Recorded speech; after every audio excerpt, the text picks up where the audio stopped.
and we are back here on the Choose954 podcast, episode 79, with our upcoming AAF CreativeZen speaker and local Broward legend in the dance and choreography scene, Pablo Malco.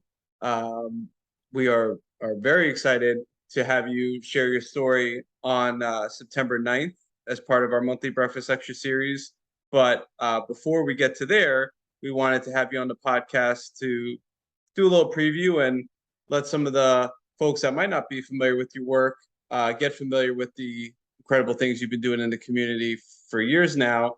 If you aren't familiar with Choose954, myself, Evan Snow, and my business partner, Mr. Andrew Martineau, started an initiative as arts advocates and community builders to keep people in the know with the great things that are going on, primarily within the arts, culture, and community building space, in an effort to make Broward County, my hometown, a better place to live and not just a better place to vacation.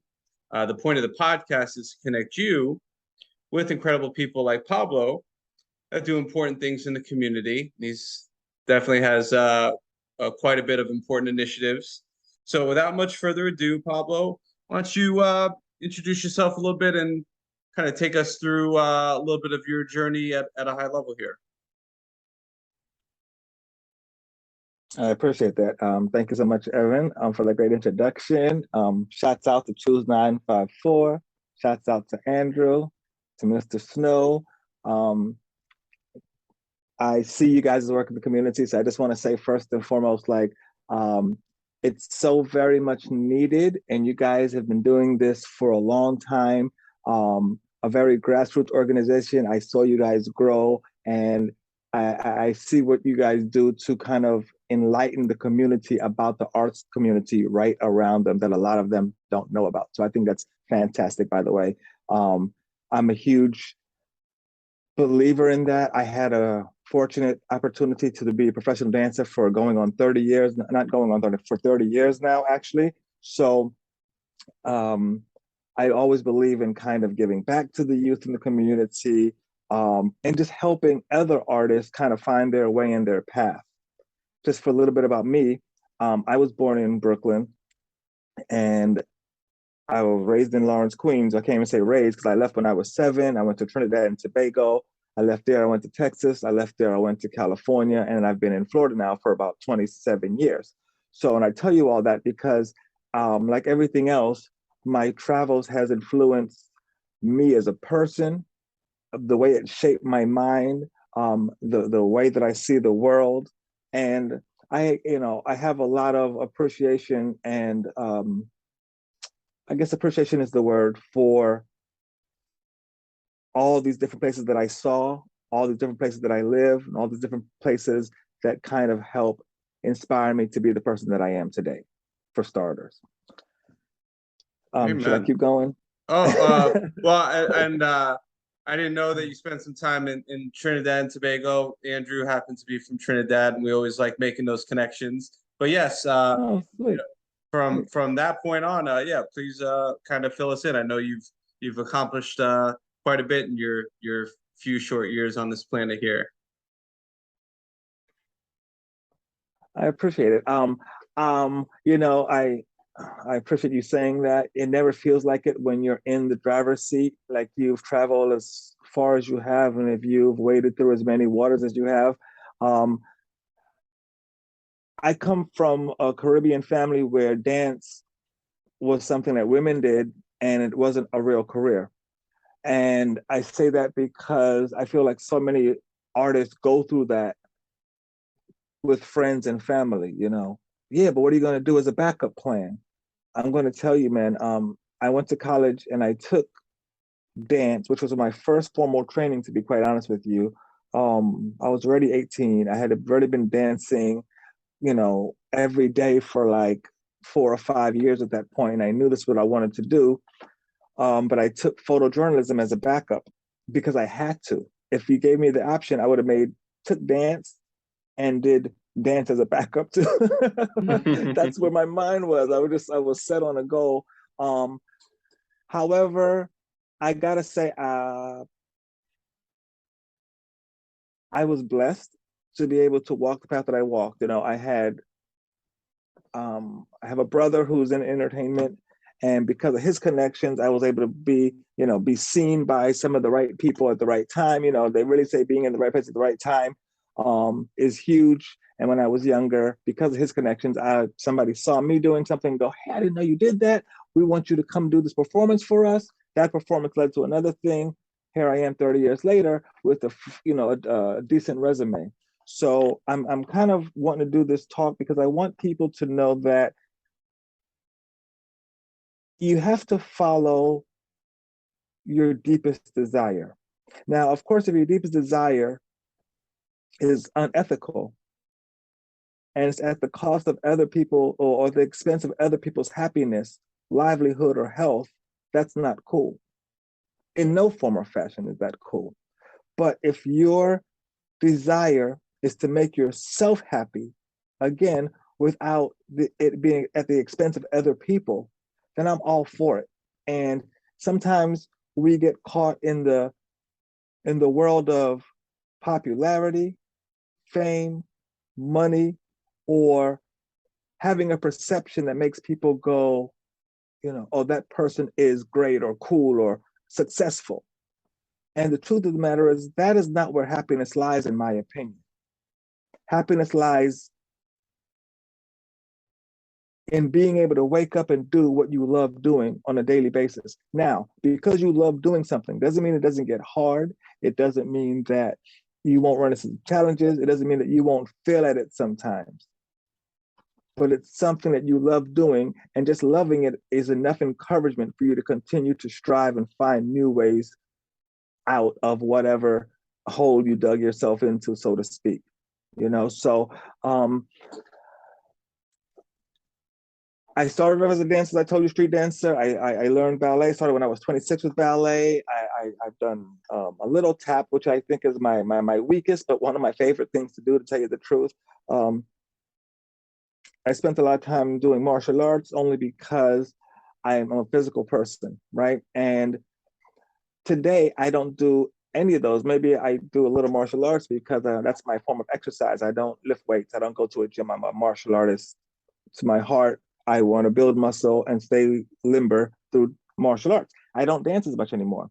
And that's kind of what I'm going to speak about this coming up September 9th, which I'm looking very forward to, is how I went from dancing all the time, that being my love and my passion, to where I am today, where I sit at a desk in an office and I only do things that provides opportunities for other young artists to kind of taste what it's like to be in this industry, right? And when you give them that kind of taste, you give them that kind of, I also provide for professionals also, but when you give aspiring artists a taste, at that moment, they can go, I really want to do this, or this is not for me. And I didn't have a lot of those options when I was younger until I got to the point where I started working as a dancer. So I kind of was like, well, this is what you chose. You have to stick with it, right? I wish I did know some things prior to it becoming a career. But I think I found my way okay. I was blessed, like I tell you. Like I've mentioned, I had some good people around me, and I made some great friends along the way that were very encouraging. And I don't think everybody has that. I appreciate you sharing that, and sharing transparently, that you might not be dancing anymore, but you still were able to turn your passion into purpose, and that you now have, throughout your experience, been able to create platforms to support others in pursuing their passion. And it's, not everybody is as forward thinking. A lot of people, think about athletes. When you're growing up, you want to become a professional athlete. Well, what if that doesn't work out? What's your plan B? So I commend you and give you kudos for having the vision, and then being able to take your vision and your purpose and your passion, and create platforms to support others. Could you tell us a little bit about how you do so with your foundation, Developing Dreams? Absolutely. So in 2007, I started the Pablo Malco Foundation, what I called it at the time. I don't know if it was my ego or what, but I knew I wanted to do something. And I've been, people had encouraged me, oh, you got to just do a nonprofit. I was a dancer. When they were telling me that I was a dancer and I wanted to dance. So I was still traveling, doing a lot of performances, choreographing a lot of stuff. So at the time I wasn't ready. 2007, I met the woman of my dreams, who is now my wife.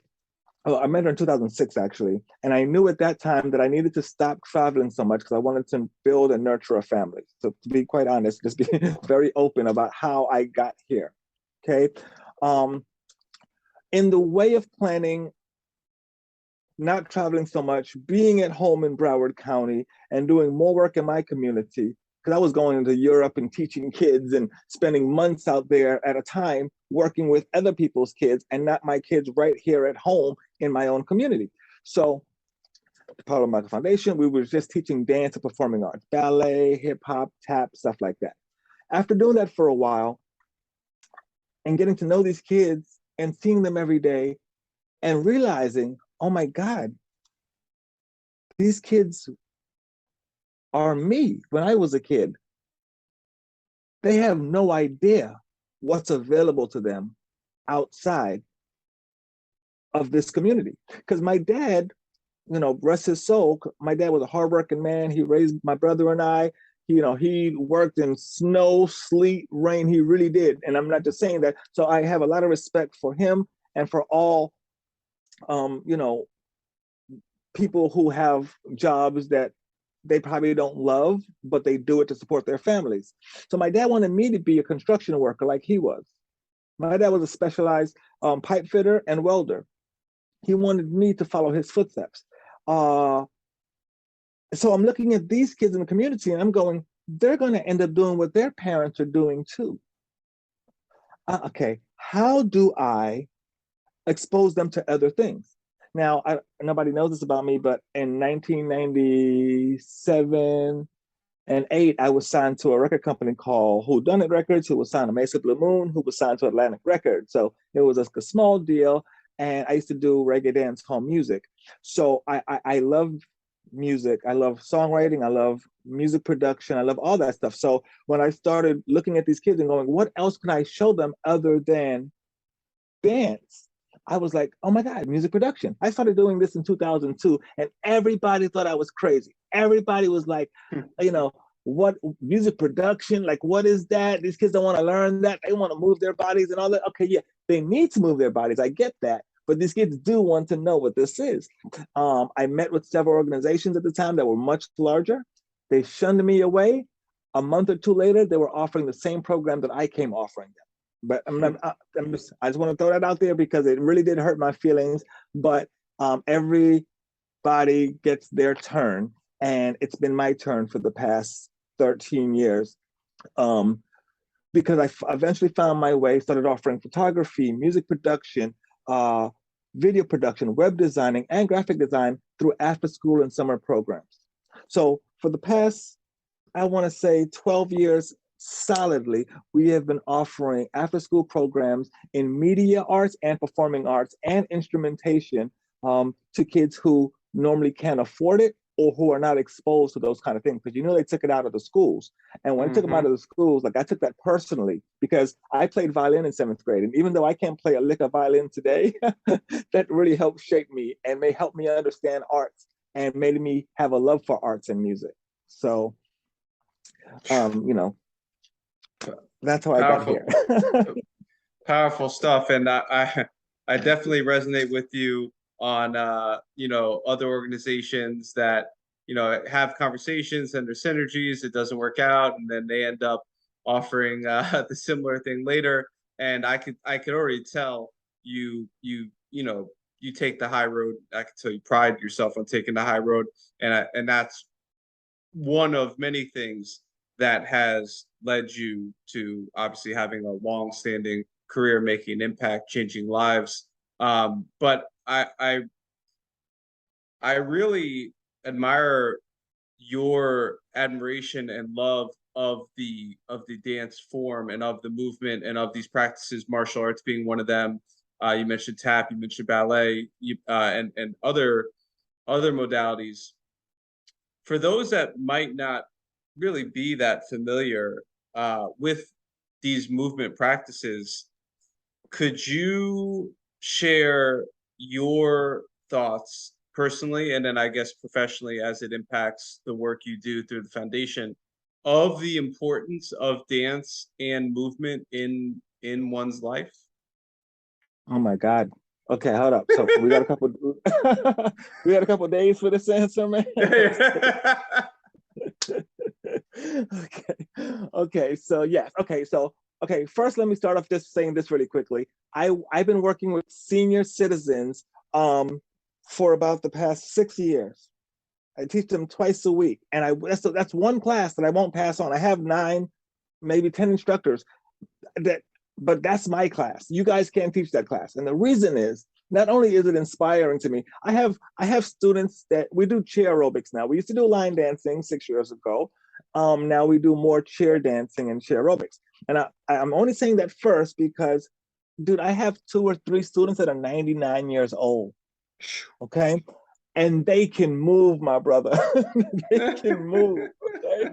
So when you talk to them and you say, wow, how do you do it? They go, never stop doing it, And I look at them and I go, wow, that's like the most profound thing. It's so simple, but it's so profound. Okay.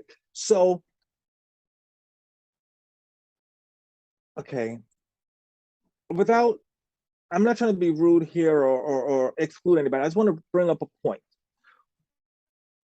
America has an obesity problem. Mm-hmm. When you go to other countries where they ride bikes to work, where they walk to the train station, where they walk to go to dinner and they walk from dinner, and not everything is a cab or a drive, you don't see that as much. Mm-hmm. And that's just living life. That's not even an extracurricular activity. That's just living life on a daily basis. So when you think about that, movement is huge. Just movement, period. So any form of movement. I think I highly recommend and admire yoga. I mean, I'm not really flexible. I've never been as a dancer, believe it or not. And I'll explain why more on the 9th. Why I think I'm not flexible and how I got around it. But yoga is great, martial arts is great, dance is great, aerobics of any type, just walking. I mean, even I'm not knocking the gym. The gym is fantastic, but we need this in our body. Our muscles, what they say, don't use it, lose it. That's the truth. Same thing with our brain, same thing with our body. But I just want to go a little deeper and say that dance, the importance of dance, or the importance of something like a martial art or like a yoga in somebody's life, is because we exercise the body, but we don't often enough exercise the mind and the soul and the inner spirit. We really don't. So, you have a lot of people out here that got like 8 and 12 packs, beautiful muscles and quads and legs, but inside they're hollow, they're empty, and they're dark. So something like dance kind of embodies all of those things in one. You're not only working out your physical body, you're working out your inner body and your soul and your mental health and strength. So in my opinion, that's why dance, martial arts, and movement is important, because it's a full 360 in the sense of mental and physical health. Amen. That's that. That was the answer I was looking for. And movement, as we actually found out with our last month speaker, who is a flow arts practitioner and started the Flow Fest. Movement can come in many different forms. I happen to like and gravitate towards yoga, and some people gravitate towards dance. Some people gravitate towards hula hooping. But I think as long as you can incorporate some movement, and even as you alluded to, walking home from the restaurant, bicycling to work, certainly will help with that level of activity to hopefully have longevity in your life. And I joke with my dear friend here, the Mindful Doctor, with just doing a simple forward fold every night before going to bed, I want to be able to, wipe my own ass when I'm 80 years old and be able to bend over and be able to be limber and mobile and, doing yoga. I think I'm gonna have a good chance of doing that. So I appreciate you sharing that, and I appreciate you, uh, really connecting the dots with people. I try to get my parents to do yoga. It might not be for them, but my mom does jazzercise, which is another, form of movement and exercise, and it works. So, Love it. as long as people can find something that really works for them, that they enjoy, that, doesn't feel like a chore or a task, I think there's definitely value in there. Um, I made a note as you were sharing. I don't know if this will come up on in your Creative Zen talk, but you mentioned your brother was in the industry and connected you with an opportunity that served as a breakthrough for you. Would you be able to briefly or intimately share what that breakthrough or aha moment was? Absolutely, absolutely. So, man, it's hard to say this without sounding like I'm throwing shade. But I just have to say it the way it is so that it's clear. Now, and not because I want to take all the credit, everything, or less of the credit, or take away credit from anybody, but I just want to be clear about this. Okay, Sure. so my brother used to be a rapper, and he's still a damn good rapper. And I'm talking about 30 plus years ago. He was an amazing rapper. He still is an amazing rapper. He's a very talented brother. And honestly, let me just throw this out there for the record. If it wasn't for him, if it wasn't for my brother, I could 100%, 100% guarantee you I'd be in jail or I'd be dead. Amen. I was fighting every day at 4, 5, and 6 years old. I was about that life. I wanted to be about that life. That street life was what I aspired to be. He was like, that's not how we get down. Okay. So he's always been very motivated. When he wanted to rap since I was 4. Hlll Gang came out and he was like, that's what I'm gonna do the rest of my life, because he used to sing really well and stuff. Anyway, so he was signed to Virgin Records at the time, as a rapper. And he was also writing for some of their artists. And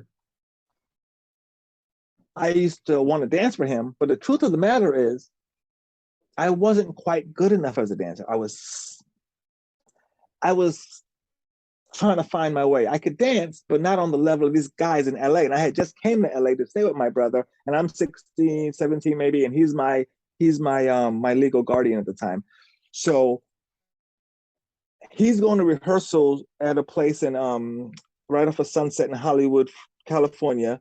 And I'm like, well, can I just come hang out in the studio while you guys practice? Because it had mirrors and dance floors and stuff. And I danced on the street my whole life. I didn't even know what a damn dance studio looked like. So this was like amazing. So I promise you, I won't make any noise. I'll sit in the corner. I just want to come. He was like, sure.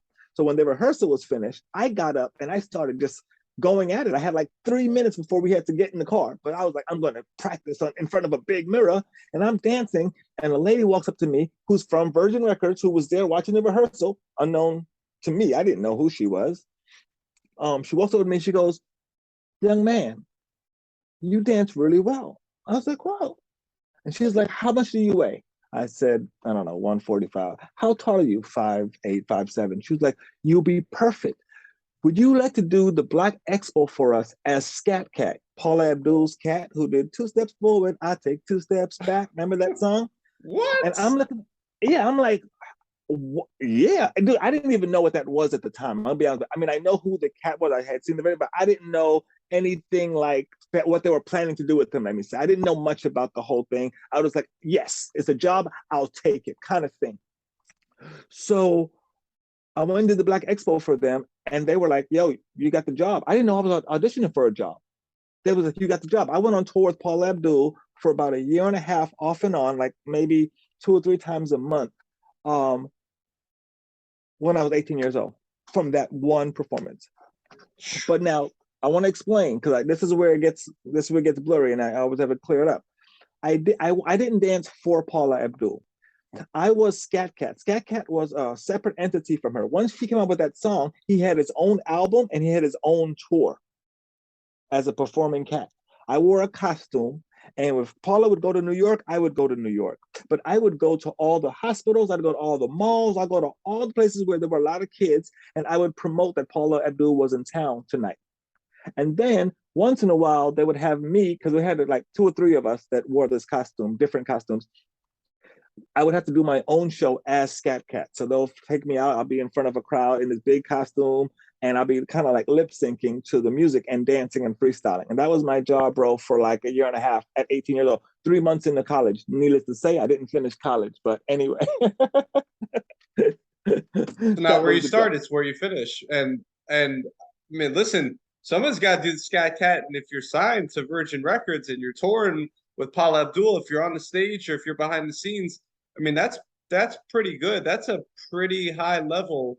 And kudos to you. And thank you. Just in that one story, interestingly, so you know you've had some exposure now. Obviously, here in South Florida, you've had some exposure. You mentioned going to New York and in LA. You know, you live here in Broward County. We we've seen great growth and progress in the arts in Broward County, but I'm gonna bring this up, and I think you'll know exactly what I'm talking about. This was a place, unfortunately, for many years, not my term, was called a quote unquote cultural wasteland.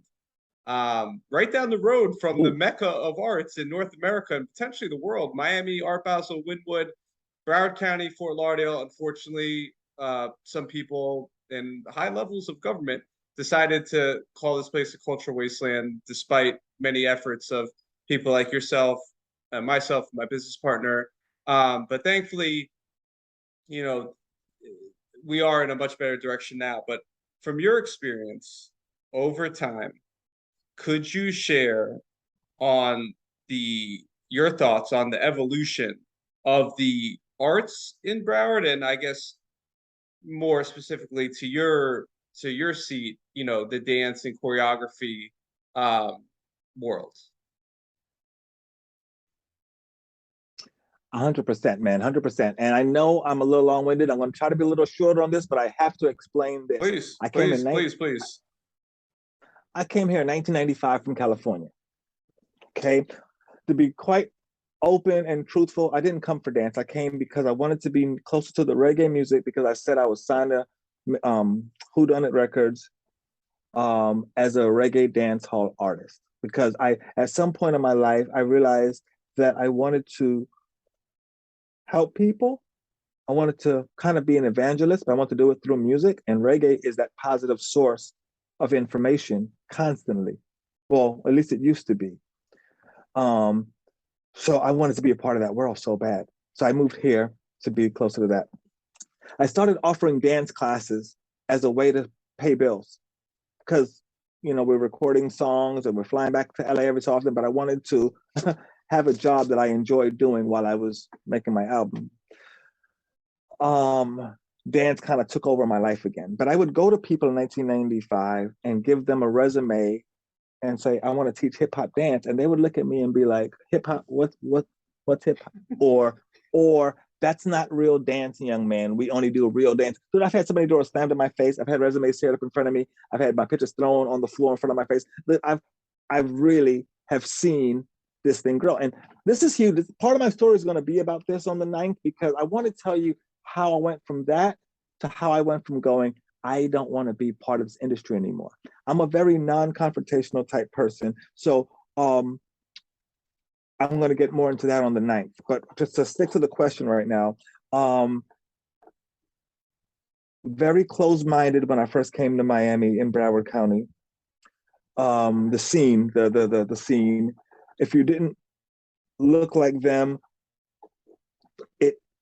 and I don't mean look like them in color, but more so, I think it was more of a class thing also, more of a classism type of thing. So I came to Florida in 95 because, believe it or not, I stopped. I quit dancing, and that's gonna be another part of my story on the 9th. I quit dancing after having such a great early career too. But I wanted to teach my people, and I say my people, I I don't I mean everybody, literally, but just anybody who would listen, because I don't particularly have a tribe. Okay, and I'll speak about that in a second too. So I wanted to teach my people. I wanted to be an evangelist, but I wanted to do it through music, because there was a time when reggae music for me was soul music and the music of education.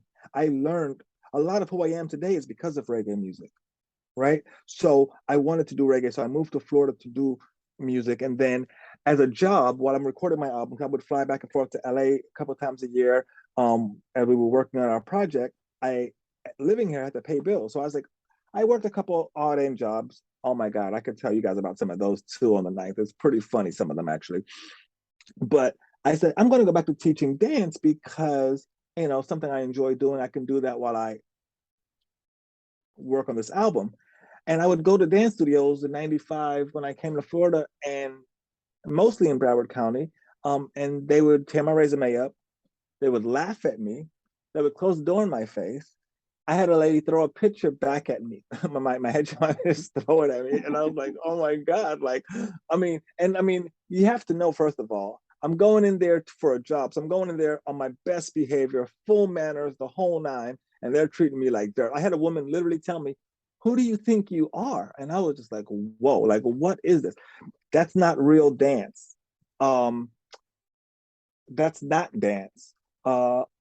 We don't do that out here. This is the stuff that I was getting, and this was early '95. So again, I just want to say on the 9th, I'm going to cover this. I don't want to go too much detail right now, but Sure. I was one of the guys in South Florida, and I can't say the only guy, but I was one of the guys that pioneered hip hop dance in South Florida.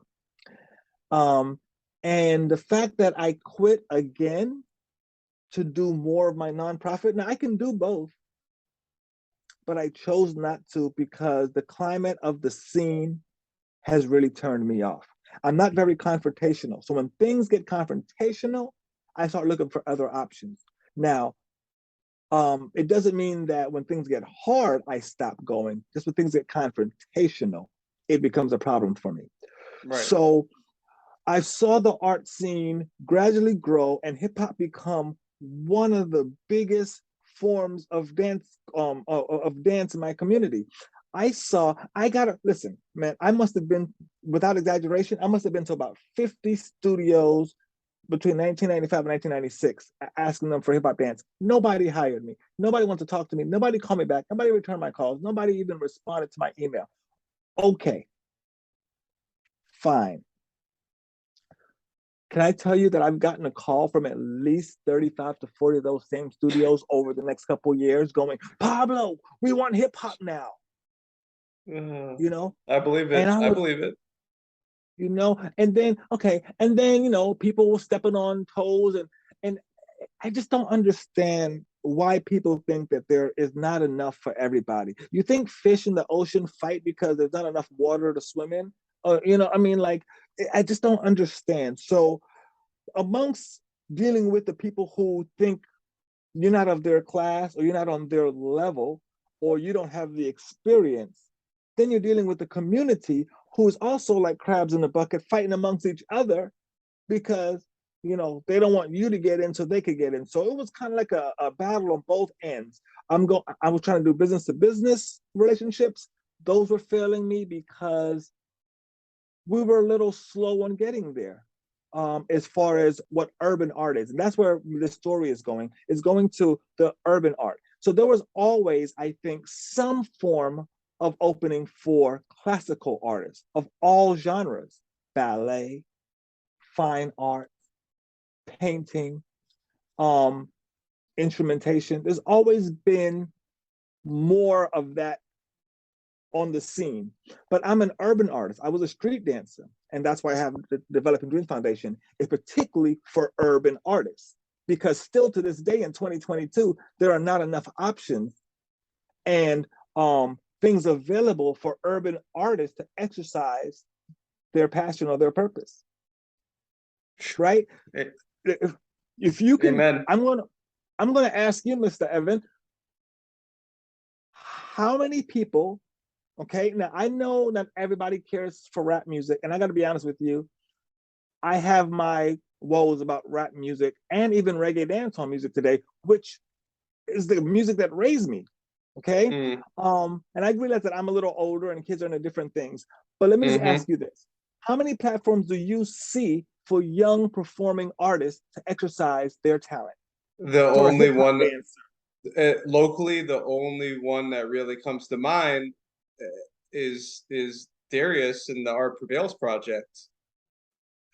I mean, and you, I mean, there are some you're right now, via the work of many years, there are places like Funk and Flow Studios that do offer hip hop dance classes, but in terms of an organization, or in terms of a platform, or in terms of another evangelist that's dedicated to these type of art forms, that, yeah, correct, they're very few and far between, unfortunately.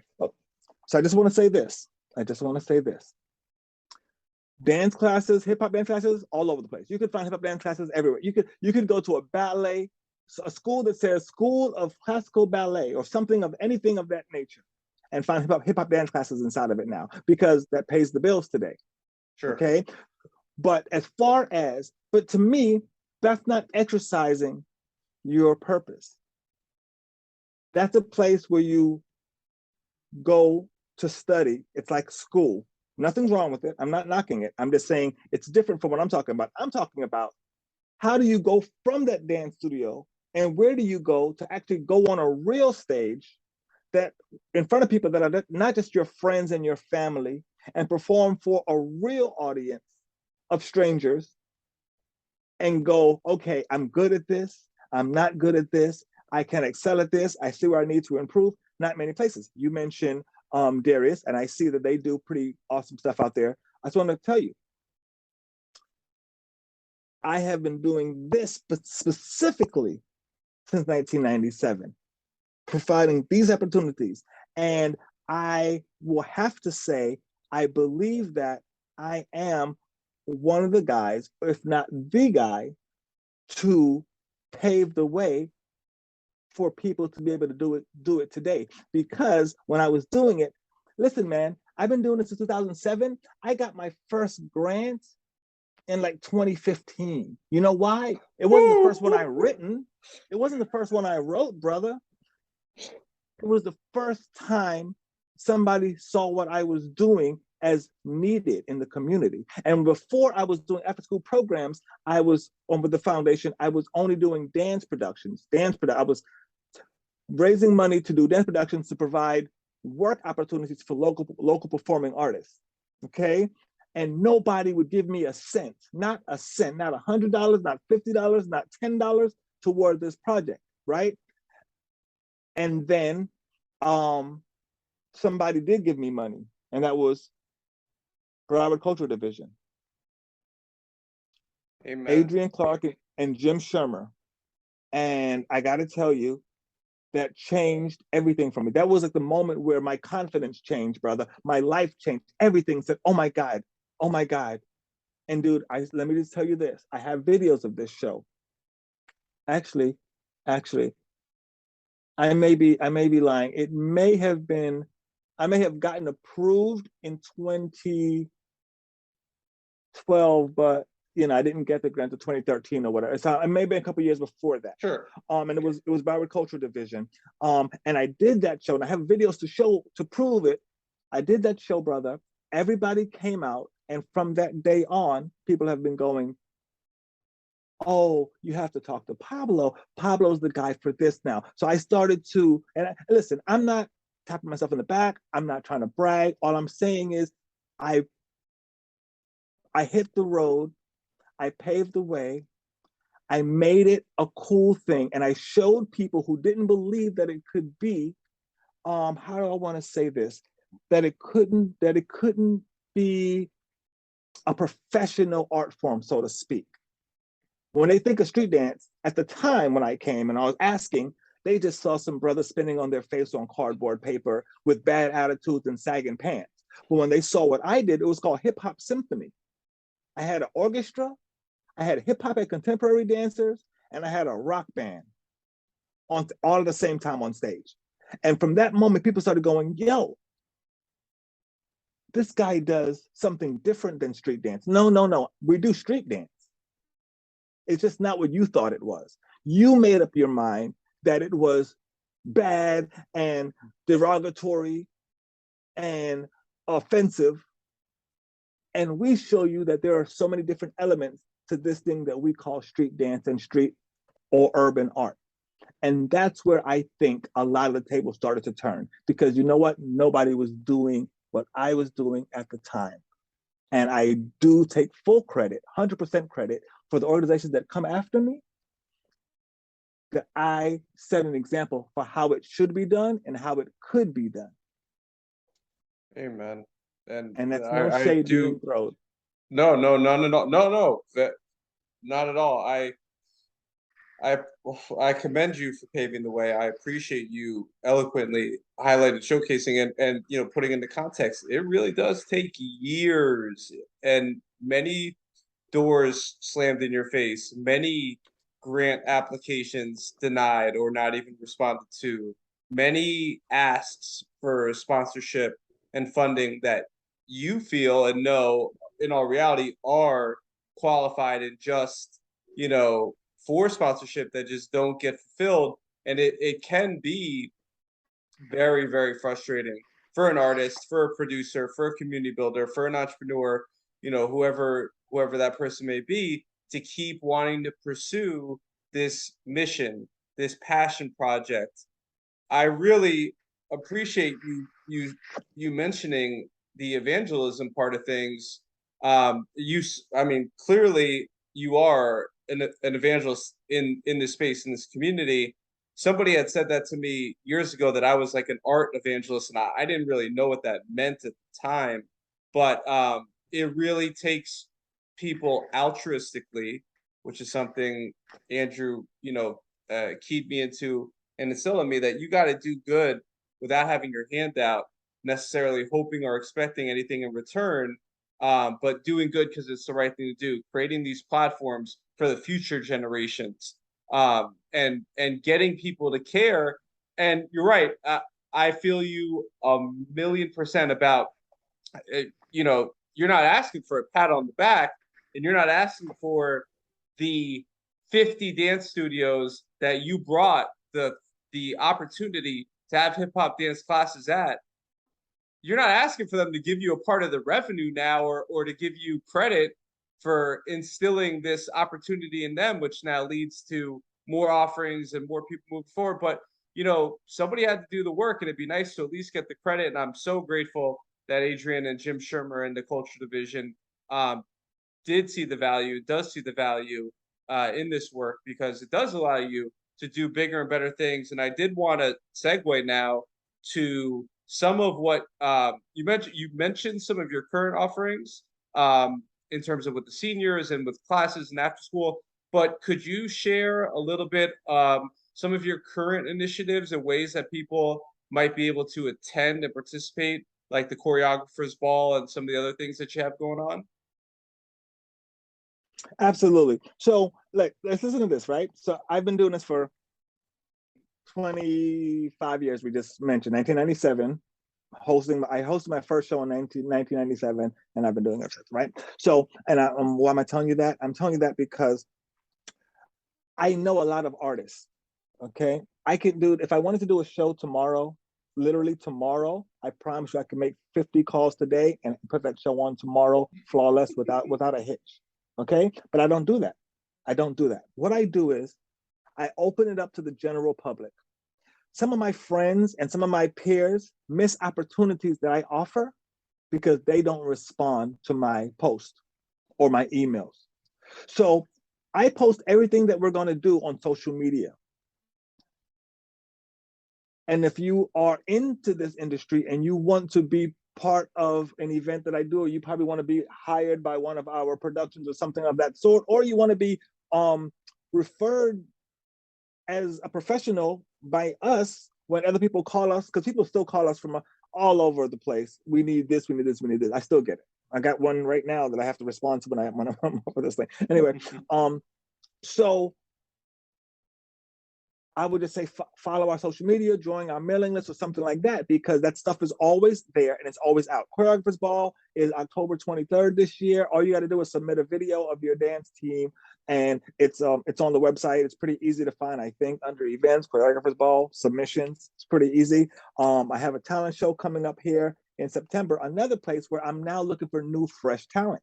I just did a documentary last month. I put out a call for artists. Nobody, well, not nobody, a few people responded. Well, I say few, like 30 plus people responded, but none of them were actually my friends or people that I knew. And because of that, I didn't use any of my friends or people that I knew. I used all the people that submitted, right? Because I was like, this is what I have to choose. These are the people that are interested in my project. They're going to give me their 100%, give me their all. So I love new talent. And then my thing here is to give more opportunities and to find new special things in the community. So with that being said, my website is a great place to find what we're doing and to submit a link. You could just do it anytime, whether there's even nothing coming up, and we'll put you in a database. And when something does come up, we'll email you and we'll let you know, or follow our social media, which is the best because we're posting there weekly on everything that's coming up. And we want people to respond to those posts, not because we want to get 100 likes, but because we only feel, listen, if you give it to them for free, if I call my homeboy and be like, yo, dog, I need you to do X, Y, Z, he's not going to take it serious like a professional job. I run a professional company. I need people that are going to take my job, my work seriously. But people that submit online, they may not be as talented as my homeboy, but they're more committed. And as we know in this industry, if you know anything in this industry, it's not about how talented you are. It's about your desire, your follow through, your commitment, and your professionalism that get you to the next level. Amen. So with that being said, social media and website. Well, could you spell them out for those that are looking to follow? Absolutely. So fortunately, we were able to get our name, Developing Dreams with an S Foundation.org.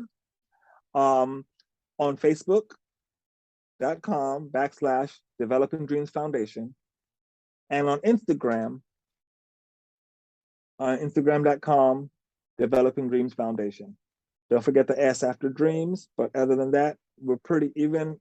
Oh, on Twitter, we might be art educators, but that's another thing. But we focus most of our energy on Facebook and Instagram.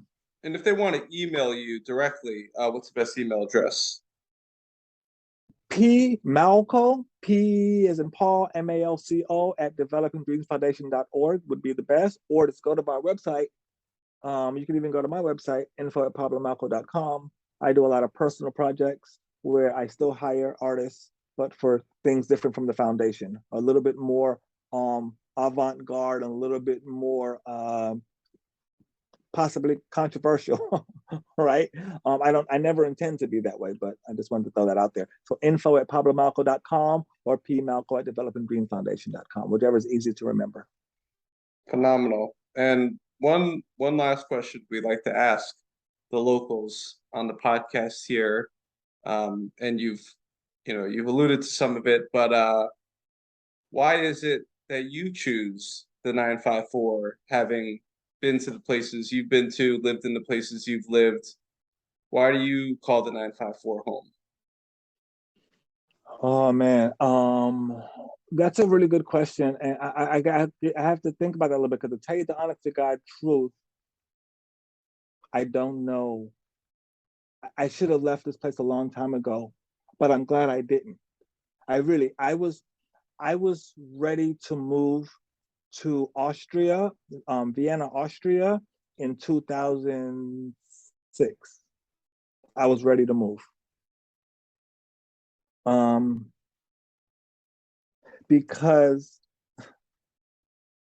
the art community for urban artists was suffering. It was suffering.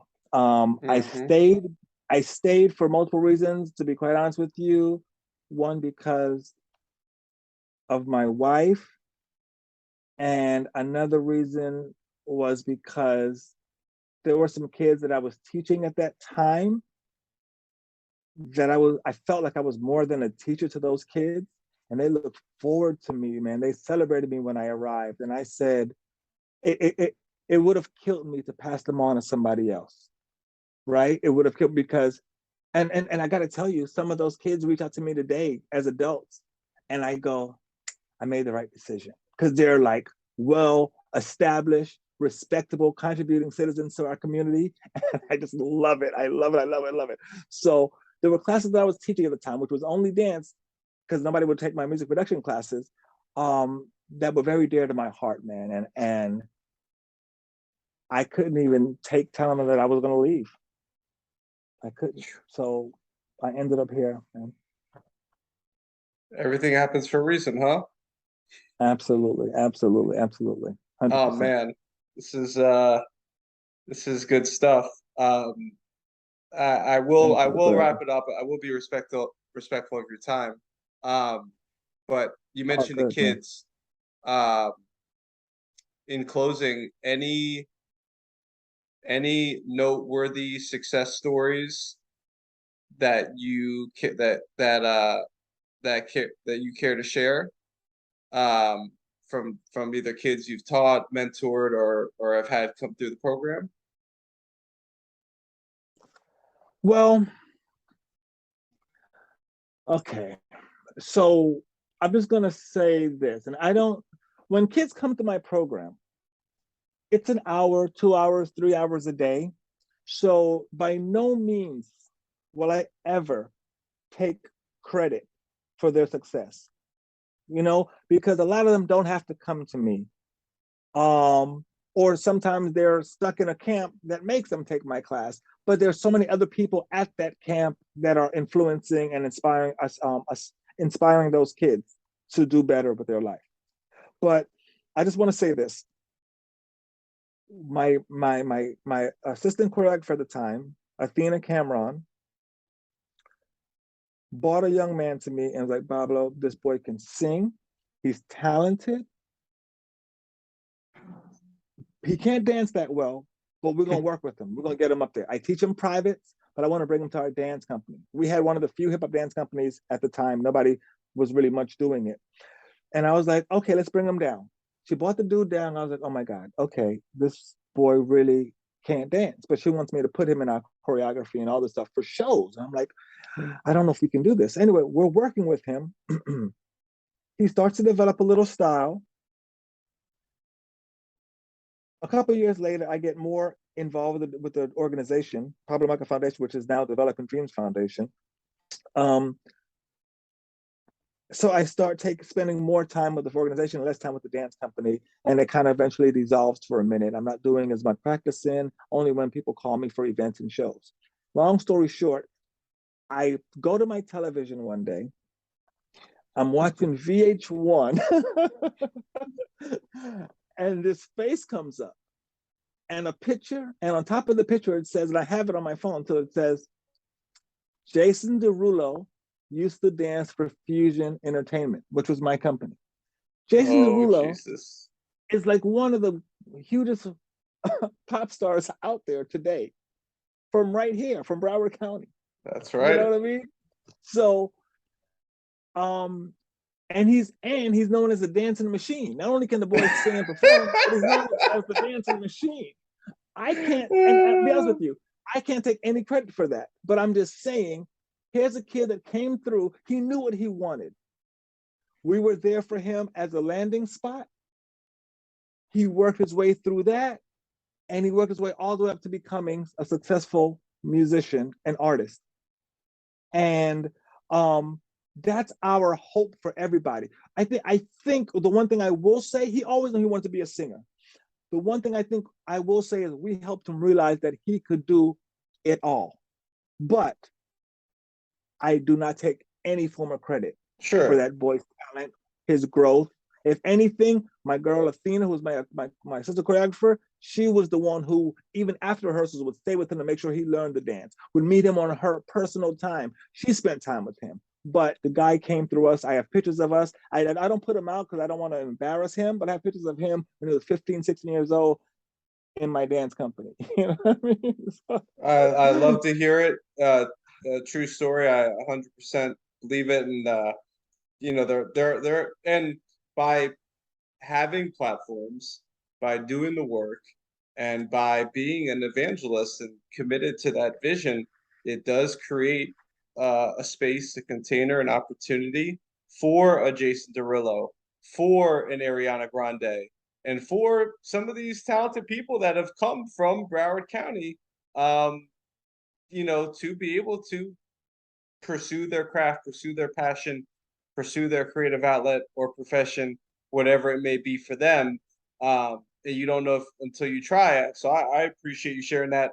I appreciate you being, you know, real, down to earth, humble, modest. I don't, you know, I appreciate you prefacing, um, you know, not taking the credit for his success, but it totally shines through your transparency. So I'm really looking forward to having you share your story during CreativeZen, our monthly breakfast lecture series mini TED Talk that we host for free every second Friday morning of the month. This next installment will be at the Gratefuel Cafe in Fort Lauderdale off of Commercial Boulevard, just east of Federal, on the morning of September the 9th.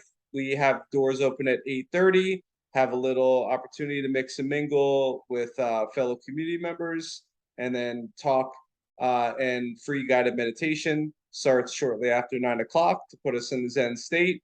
We're out of there by 10. You can hang around, co-work from there, have lunch, smoothie, juice, whatever the case may be. Last month we had a hula hooping demonstration at the little green space out back behind the cafe after the talk was over, and it was a really cool moment. You know, just to kind of let loose and made new friends. So we appreciate, you know, people coming. If you're worried about being early in the morning, missing an hour or two of work, we have a list of very truthful things to tell your boss. You're gaining insight and inspiration that you could bring back to your team. You know, you're connecting with other people in the community. And you could be back in the office by, you know, 10:15, 10:30, depending on where it is. So you can find out more at AAF CreativeZen. This will be September 2022. A couple other events that we have coming up to look forward to.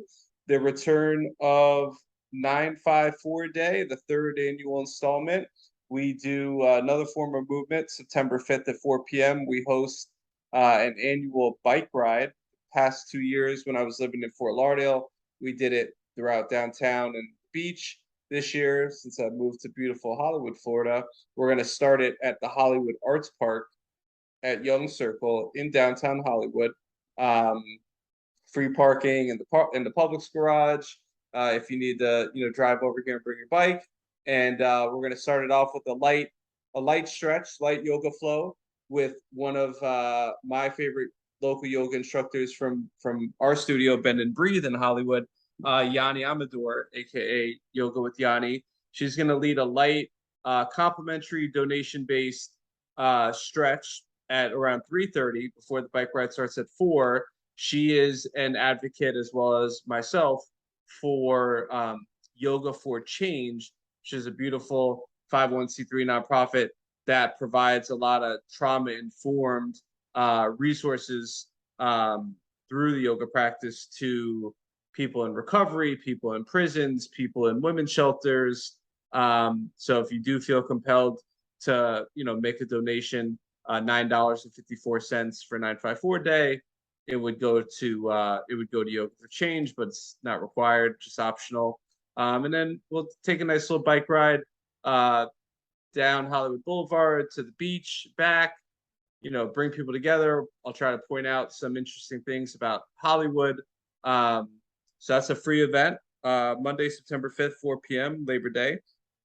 We are also glad to bring back, I just posted it right before this, our Choose954 local artist potluck series, where we invite local artists to share a meal and discourse with their contemporaries in the community. It's another free event. You just bring a dish for 5 or 6 people because not everybody eats everything. We're gonna do this next one at the Gasper Art Studios in Dania Beach on Federal Highway. Laura Gasper's phenomenal ceramist, and now has the space that we like bringing people into different studios, different art spaces, so they can see what's out there. So that's going to be Sunday, September the 25th, 5:30 to 7:30 ish. Maybe a little later if the conversation's going good. So that's the Choose954 Artist Potluck. And one last one. It's a good month here in September. We have the return not just of Greater Fort Lauderdale Beer Week, which is another initiative our agency, the Unitas Group, that Choose954 is a part of, has brought to the community to highlight and showcase breweries and the craft beer scene here in Greater Fort Lauderdale and Broward County.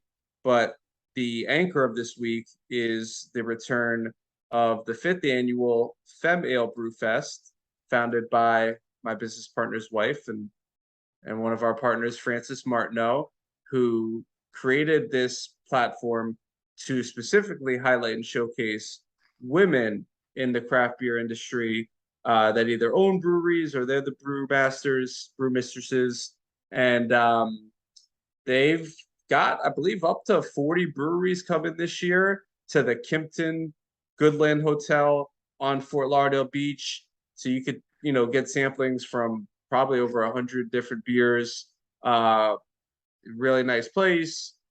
Really great event, music, community, the whole 9 yards. So that's going to be on September the 17th in the afternoon time. You can find out more at femalebrewfest.com. Later that night is also the Hollywood Art Walk on the 3rd Saturday night of the month, where we still lead free tours of the art walk at 7 and 9 o'clock. There's a free tour of the Downtown Hollywood Mural Project led by Jill Weisberg, the program's project manager and curator. So it's starting to get a little cooler, not as hot out, hopefully for much longer. So we encourage you to come out if you've never been to that or haven't been in a while. We take a lot of pride in what we do, touring people through the community. And these are completely free tours. Art walk's free. So a couple of free events to check out. CreativeZen is free.